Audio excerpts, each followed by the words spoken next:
Hello, 5Y. I hope you are having a great Wednesday and that you are resting up and enjoying your day as you have a break from the PSSAs. I did hear from Mrs. Yurkis that you guys were working very hard yesterday for your PSSAs. And so I wanted to let you know that I'm very proud at how hard each of you are working. And if you're watching this video, I'm even prouder of you because you were taking the time to view this material and to complete this activity. And to me, that really means a lot and says a lot about you as well as a learner. So today is a pretty easy day. Many of you might have already background knowledge on this topic. But today we're going to talk about the abolitionist movement. So let's get started. So before we completely jump into the lesson, again, we always review our key terms and essential questions. So just some key terms we're going to talk about is abolition, enslavement, a plantation, emancipation, compromise, activist, movement, conductor, uprising, and publication. Again, we'll go into each of these words, but just so you can kind of hear them out loud of how they're pronounced. And just one question for us to kind of think about through the entirety of this video is, how did the abolitionist movement change the history of the United States? So how did it change the history and how did the acts of these people change what we now know as the United States of America? So that's just something to think about as we go through this. All right, so what we're going to do today, our first thing we're going to do is we're going to talk about what is it. So we're going to learn about the abolitionist movement and how it started. And then we're going to move on to our second segment of the lesson, which is influential people. And we're going to learn about some people who were very impactful in the abolitionist movement. And finally, three, which some of you might have already heard about, we're going to talk about the Underground Railroad and how it was used to free thousands of enslaved people. So let's get started by talking about what is the abolitionist movement. So first we need to understand what the term abolitionist is. An abolitionist, yes, it's a big word, is a person, and it's a person who really wants to have freeing of all enslaved people, and they want it to be immediate, as in right now, and they also want full emancipation. And emancipation just means the freedom of granting that freedom, giving them rights. So again, an abolitionist is just a person who wants enslaved people to be completely and utterly free. An important thing to recognize is abolitionists during this time typically were actually white religious people, which I think is kind of interesting to think about, because many of us, I probably have an assumption that all white people during this time period were pro-slavery. And this was not the case. There were many white Americans that were against slavery and wanted to free enslaved people. And yes, they were typically of a religious background, but they didn't necessarily have to be. Another thing that was really interesting is many abolitionists during this time period, while white, were also women. Women actually played a very big role in the freeing of slaves. Or I should say, the correct term is enslaved people. However, again, while there were white religious people that were abolitionists, some of the most prominent, as in some of the most well-known abolitionists, were Black Americans that were men and women who had previously been in bondage and had escaped. So again, that's what an abolitionist is. It's a person who fights for the freedom of enslaved people. What exactly started the movement? Because there has to be some cause for people to decide that slavery is wrong. There is a moral element of what is right and what is wrong, but there also is going to be some physical conflicts that occurred and decisions that were made that is going to lead to the abolitionist movement being started. And there's three primary things. The first was the Missouri Compromise of 1820. The second was the Fugitive Slave Act, and the third is the Dred Scott decision. So let's start at the beginning. The Missouri Compromise of 1820 was the first thing that kind of really irritated people who were against enslavement. And it allowed Missouri, who was a new state at this point, to become a slave state, to have enslaved people. And this really irked the abolitionists of the time, as they knew it was wrong to enslave people, and they couldn't believe that the American government was allowing yet another state to have this, to allow enslaved people to be held captive. The second one, the Fugitive Slave Act. The Fugitive Slave Act required that all enslaved people be returned to their owners, and it didn't matter if they had made it to freedom or not. Regardless of when they were found, they immediately had to be sent back to their owners, regardless of how they were treated. So that really irked many abolitionists as well. It made them upset. You know, they were very, very against this. And finally, the third one is the Dred Scott decision. And this probably was the most, the one that caused the most damage and the most spark for the need of the abolitionist movement.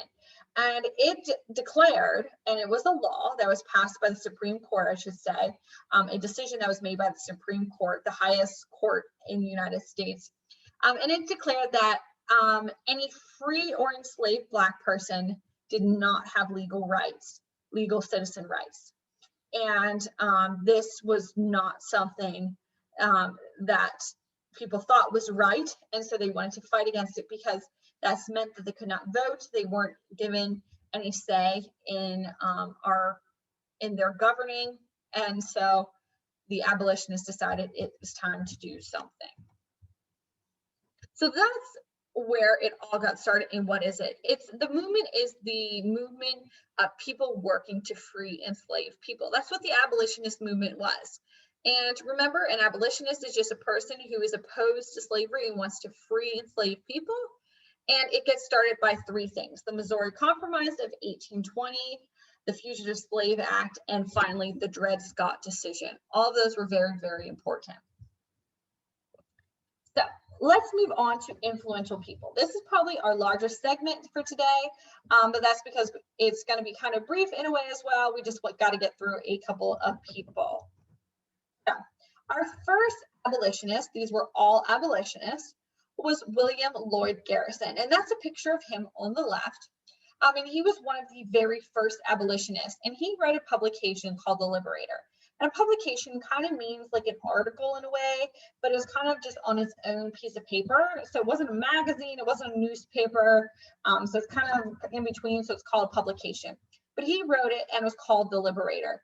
And the publication supported the freeing of all enslaved men and women. And this would have been very controversial for his time. Many people were pro-slavery. They did not mind that enslaved people existed. So he was very ahead of his time, and his publication would have caused controversy. Again, this is William Lloyd Garrison, and he wrote The Liberator. Our second prominent abolitionist, many of you might have heard, is Frederick Douglass. What's interesting about Frederick Douglass is he was once an enslaved person himself, and he ended up writing a memoir, or kind of like a book, called The Narrative of the Life of Frederick Douglass, an American Slave. So he gave a telling of what he experienced as an enslaved person, and kind of gave insight to people who were not around plantations to understand what was going on. And while he was for the freeing of enslaved people, he actually was very supportive as well of women's rights. During this time, women were not able to vote. They weren't able to practice certain jobs, such as being a doctor. They couldn't write. All of these things were seen as men category things. They had gender roles. A woman was supposed to be in the house. She was supposed to be doing housework and having children. So he was very, very supportive of women's rights and giving them the ability to have a vote and to decide, who would be the president. So he was very forward for his time as well. All right, our next abolitionist is Harriet Beecher Stowe. Some people might have heard of her before because she was famous because she was an author. And again, this is kind of interesting that she was an author, because just as I said on the last slide, many women were not able to do this type of stuff during this time period. So she was ahead of her time, and she did not mind letting herself be known that she was an author. And she fully believed in abolition. She did not think any people should be enslaved. And she wrote a very, very famous novel that kind of gave an insight into an enslaved person's life called Uncle Tom's Cabin. It's a very, very famous novel. That's Harriet Beecher Stowe. All right, our next abolitionist is Susan B. Anthony. Again, a very prominent individual during this time period. She was not only an author, which was hard to believe during the time, but she was also a speaker, which is unheard of as a woman, and an activist. And meaning that she was for a lot of things and was very active in trying to push these things along. And one thing she was definitely against was the idea of enslaved people. She thought it was completely and morally wrong and should not be done. However, I will admit that she is more famous for her fight for women's rights, especially for the right to vote. And she actually voted illegally in an election because she wanted to vote for a president. And she was criminally charged because she voted, and simply because she was a woman during this time period. However, she fought long and hard, and in 1920, women were finally granted the right to vote. I know it isn't that long ago, only about 100 years ago, a little over. All right, our next abolitionist is John Brown. And John Brown was a radical abolitionist, meaning he was very, I guess the term you'd want to say is passionate. He did some crazy things for what he believed in, not necessarily always the right things. So he led many uprisings and raids. He sometimes caused violence because he felt so passionately about things. But his most famous uprising was in Harper's Ferry. And Harper's Ferry is in West Virginia, and it's an actual little town. You can visit it to this day. It's kind of cool. If you get the chance or opportunity, you definitely should check it out with your family. But it is a town that's still standing. You can see it. And he ended up doing a uprising and a raid of the munitions barracks there. And he caused quite an uproar. So we're not going to go completely into Harper's Ferry, only because that's a separate history lesson by itself. But again, if you ever get the opportunity, it's a beautiful area and you should get the chance. And it's also interesting because it's right at the tip of like Virginia and Maryland as well. All right.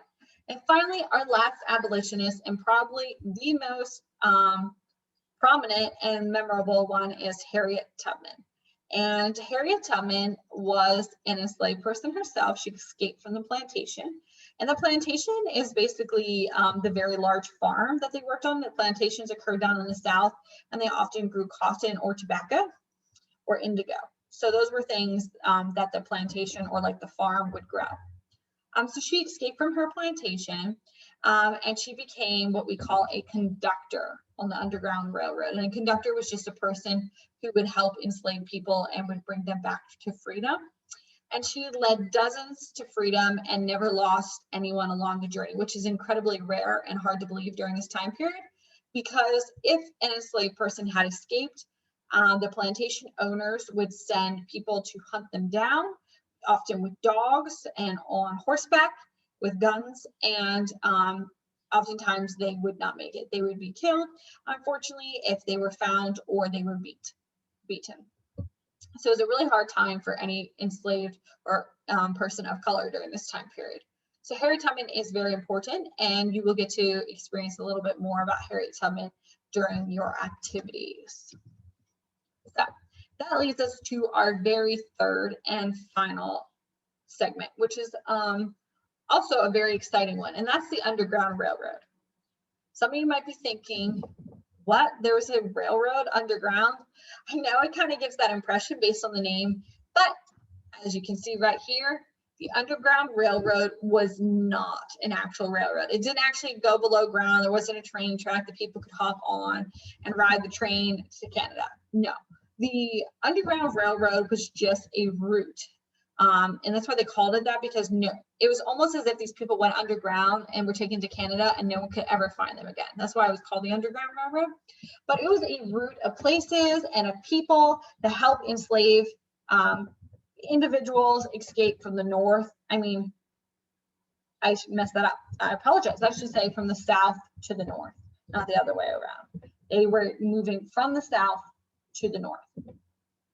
And people would hide all over. They would hide in barns, they would hide in wagons, swamps, and houses just to make it the journey, and this would typically all be done on foot. They would have to walk thousands of miles on foot up until typically they didn't even stop at the free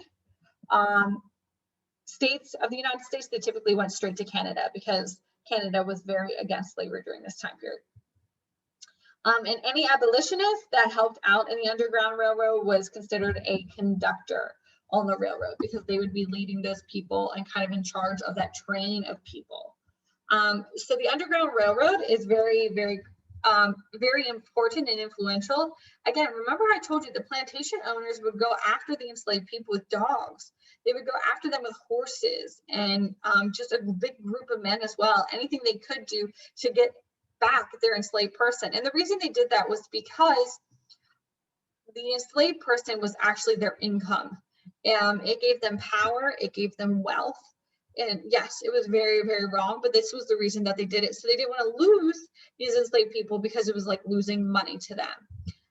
Luckily, though, there were people, these abolitionists that lived in the North, or even sometimes in the South, depending where they were, that really risked their lives and their livelihoods for these enslaved people, just to get them to freedom. And this kind of reminds me of the books that we're reading in reading class, because the abolitionists hid these enslaved people, these people of color, in their houses. And that's what certain people did during World War II with the Jewish people. They would hide them in their houses in little secret tunnels. And you will actually get to experience a hideout in on the Underground Railroad as well. So more to come for that, for your activity. All right, and our last slide for today is just an image of the Underground Railroad. Again, remember, this is not a railroad that actually has tracks. It's not actually underground. It's just a network. It was very, very secretive. No one knew who was on it and how they did this. And they would communicate with each other by either lamps or quilts out on the line. They had a very secretive way of communicating. And as you can see by all of these purple dashes, these were routes that enslaved people would take to get to freedom. So, for example, you can see in Georgia, an enslaved person would travel all the way up to Washington, D.C. And then in Washington, D.C., they might hop on and go all the way up to either Montreal or Niagara Falls.